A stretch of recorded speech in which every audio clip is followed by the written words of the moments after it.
Today's marijuana, or cannabis, is different from what was smoked in the 60s and 70s. That difference can be life-changing. Marijuana today is more potent. It's delivered in more concentrated forms. It's administered and consumed in more sophisticated ways.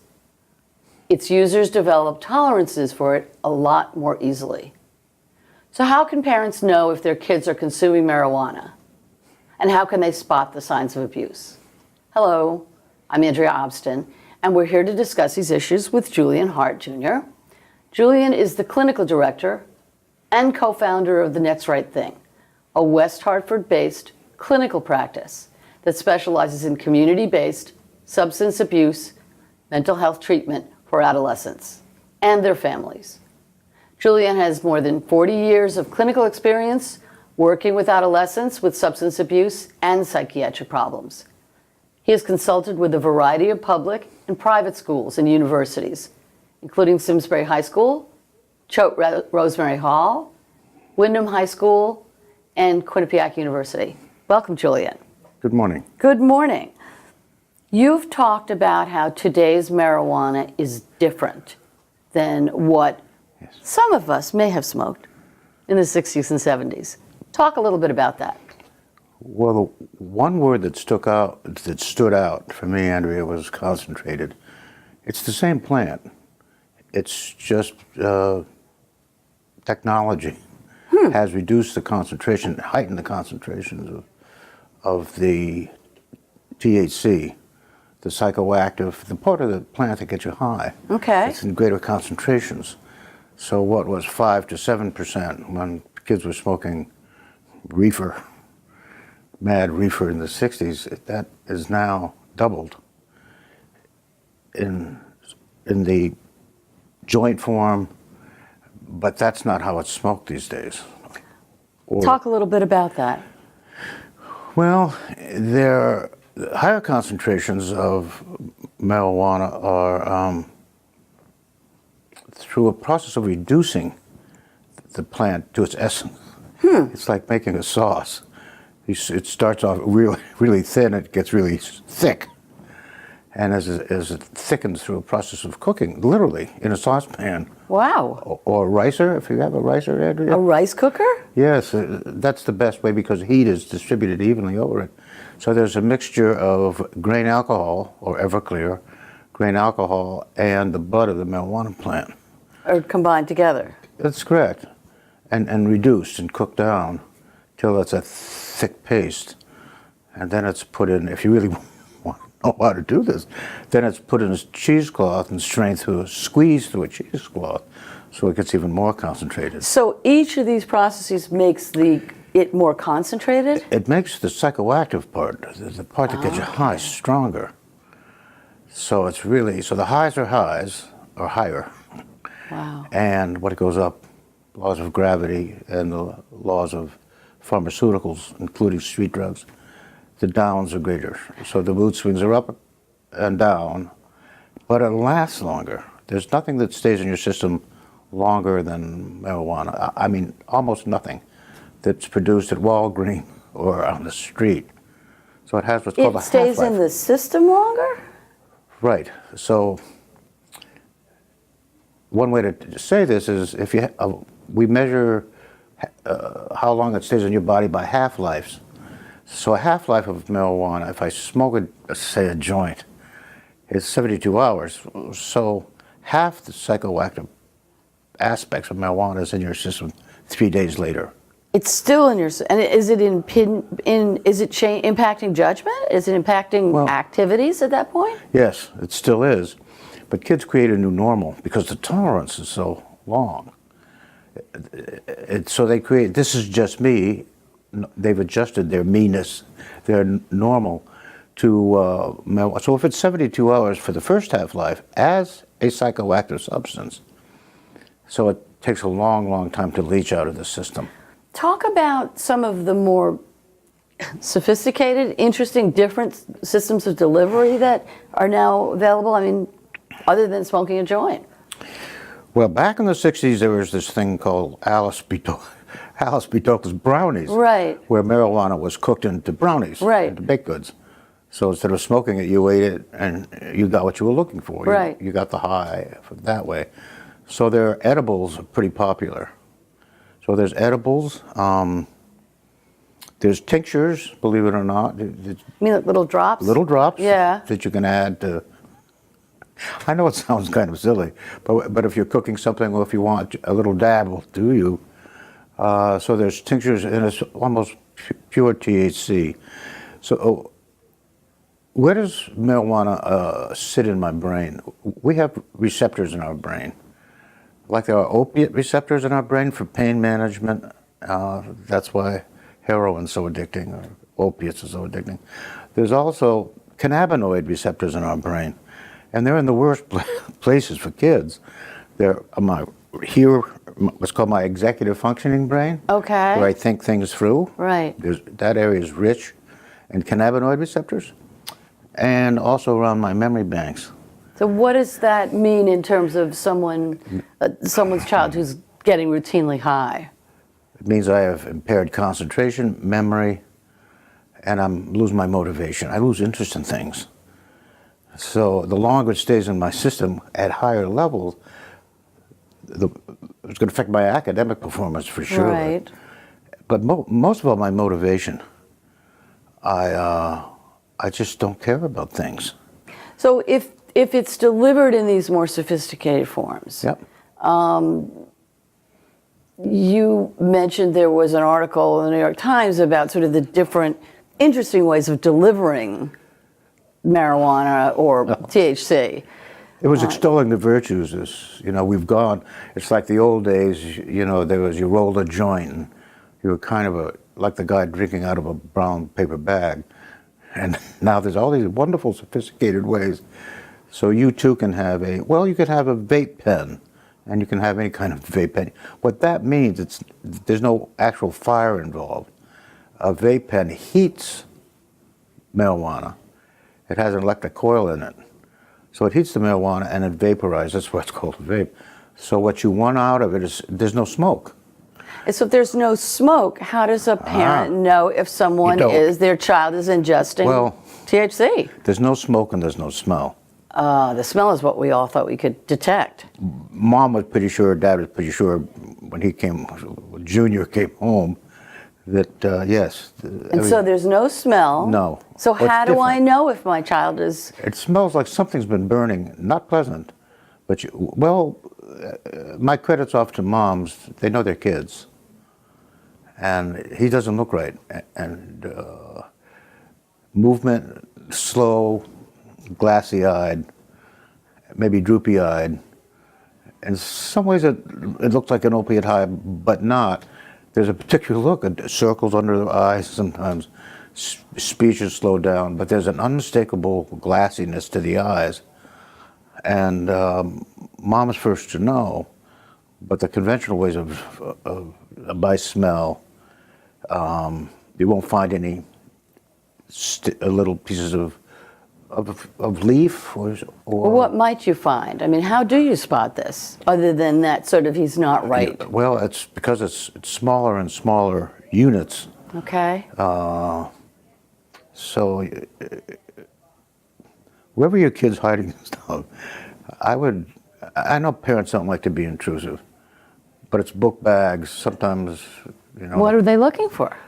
Well, they're looking for little brown vials.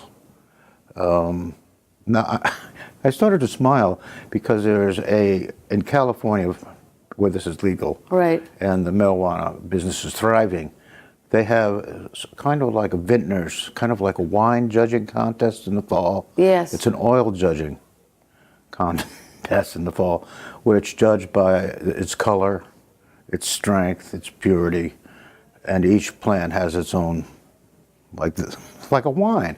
This one's a little bit oaky, this one's a little fruity. So there is actually an oil sampling on the West Coast.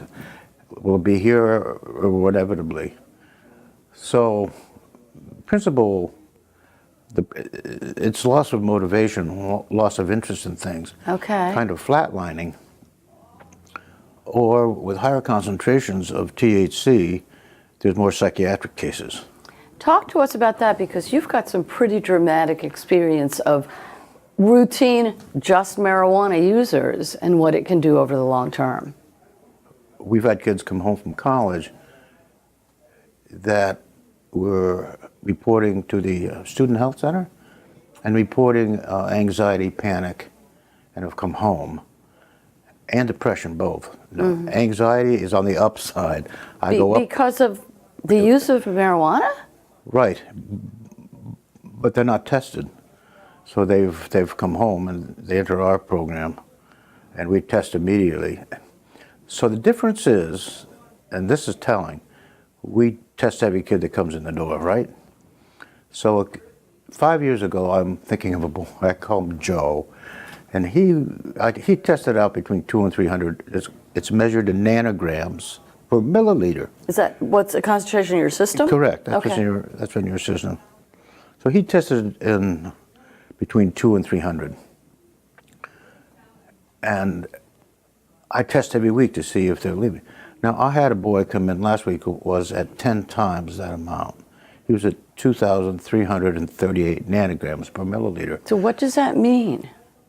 It means, in terms of clearing his system, it'll take 2.5 months, and he'll still have it in his system. If he stops using He marijuana stops today? Yes. So the kids who are coming in now, and I know you can't get numbers that high by smoking a joint or blunt or whatever you want to call it, that you wrap yourself.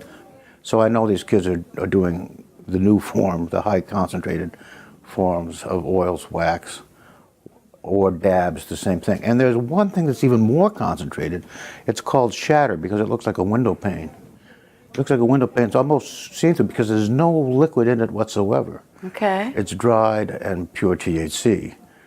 So the research is just coming in that causes brain damage. Brain damage? Yeah, and the worst place in your brain when you want to be damaged, it's that little bridge between your, this is the British journal, The Lancet. It's the bridge between the right hemisphere of my brain and left hemisphere. There's this, it's called the corpus callosum. Okay. And they had small numbers, 20 kids who just smoked leaf and 20 kids who were smoking the concentrated forms. Consistently, the 20 kids had brain damage. That is, they had... Is that long-term permanent brain damage? That's correct. It's cellular damage in the corpus callosum, which again, that connects my right brain to my left brain.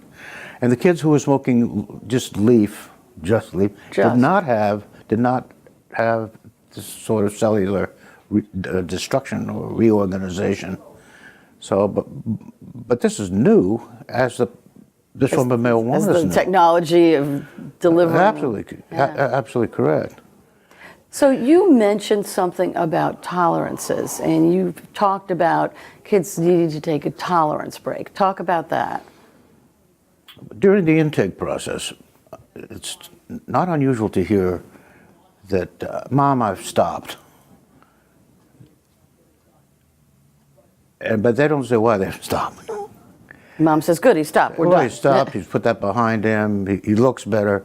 Well, he stopped because he's not getting high anymore, So it's a self-imposed tolerance break? often. And that's how I know a kid's in trouble. There are kids who are casual marijuana smokers. And I know because I do their numbers. And if they fall between 50 and 0, that means they're smoking very little. And of the leaf, not higher concentrations. And if it gets down to 50, I have a hard time clinically addressing it because the diagnostic manual doesn't recognize that as a problem. Okay. It may be a problem for mom and dad. Right. They may say, you're not going to college, we're not investing in you if you're smoking anything. So if I've come to you and I say, Dad, I stopped, I'm and you know it's what you're calling a tolerance break. What does that tell you as someone who works with teens? Well, parents don't understand this. And I said, how many times have you stopped? Okay. And why did you stop? Well, I ask a leading question, which is, you stopped because you're not getting high anymore, right? And mom doesn't know, or dad doesn't know what I'm talking about. But he does. Well, they had to stop because they just weren't getting high anymore. So the child does a 10-day and then goes back? It takes a month off, That's usually sort of the average length of a tolerance break. They take a month off and go back to the previous levels of use, and boy, do they get high. So then the serious high kicks in. They get what they wanted, but they lost. So they allow it to leach out of their system, and they're back getting this high that they long for or look for, anticipated. With drugs, the anticipation of the high is usually greater than the high experienced. Really? So that's one of the keys in evaluating an adolescent or an adult. Are you planning on getting high? Are you really getting it anymore? And no, I'm not getting as high as I used to. I'm chasing it. What does that tell you as a clinician? It's got a problem. But that's true for alcohol. Any drug consumed, my cravings exceed the actual pleasure experienced. Yes. But if you're a casual user, it stays a one-to-one correlation. I anticipate feeling X units of high. I get it every time. But if the ratio starts to change, I'm anticipating something wonderful happening and it doesn't happen.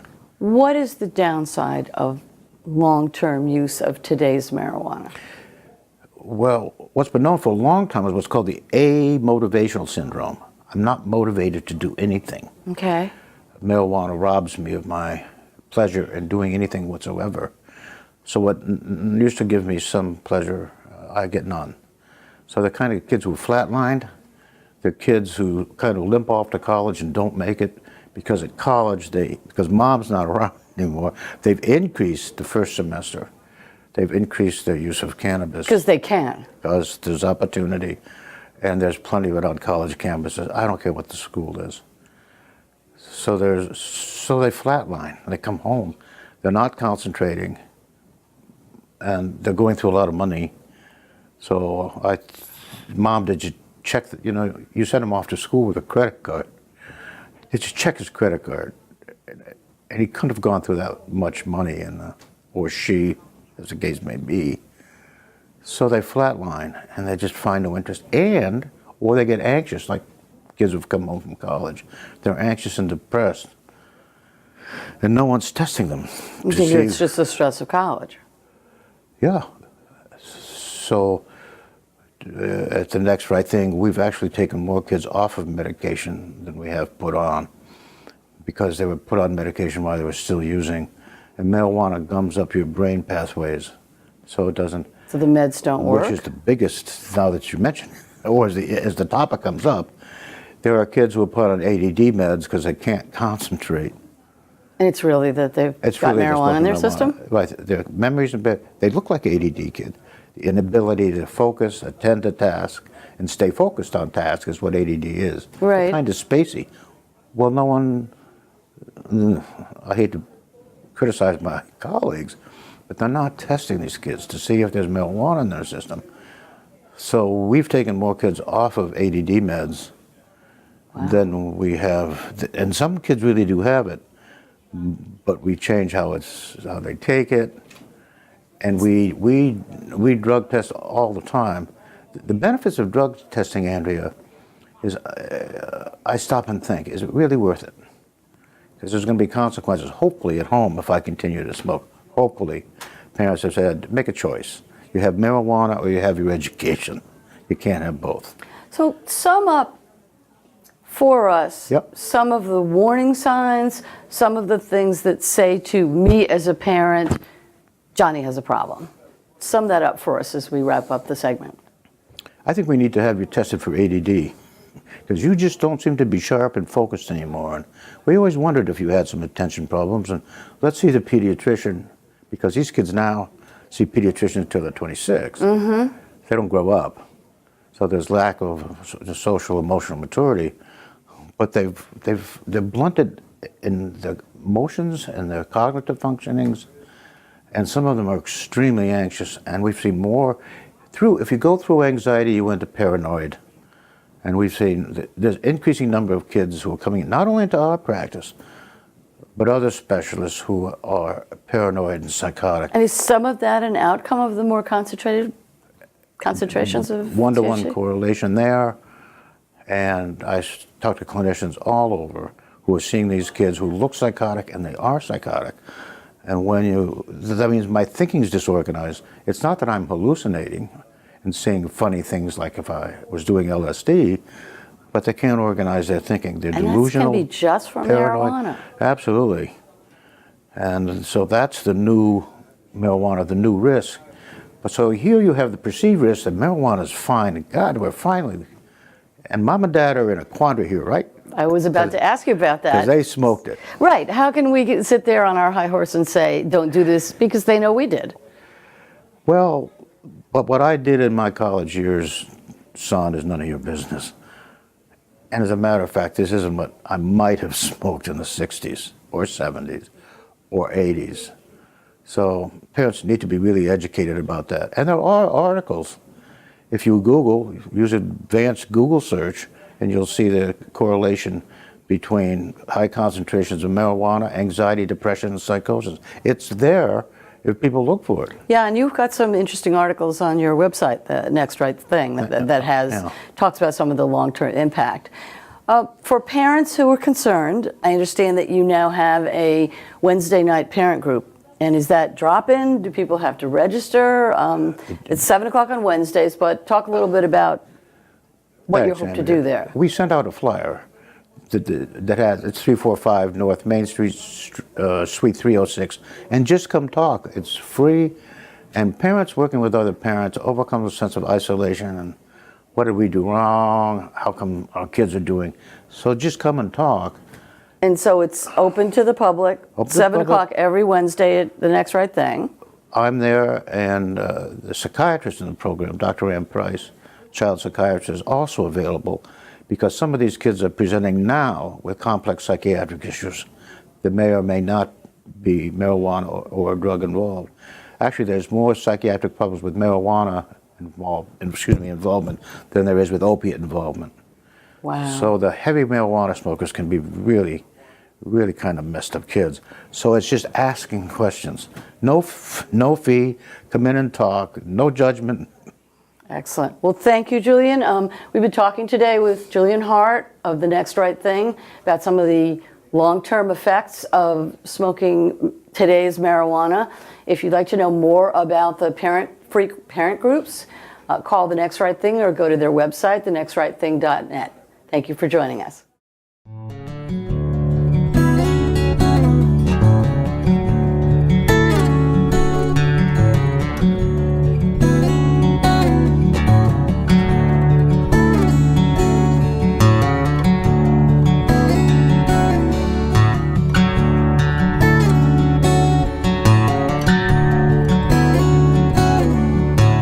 Funding for Simsbury Community Television is provided in part by contributions from viewers like you.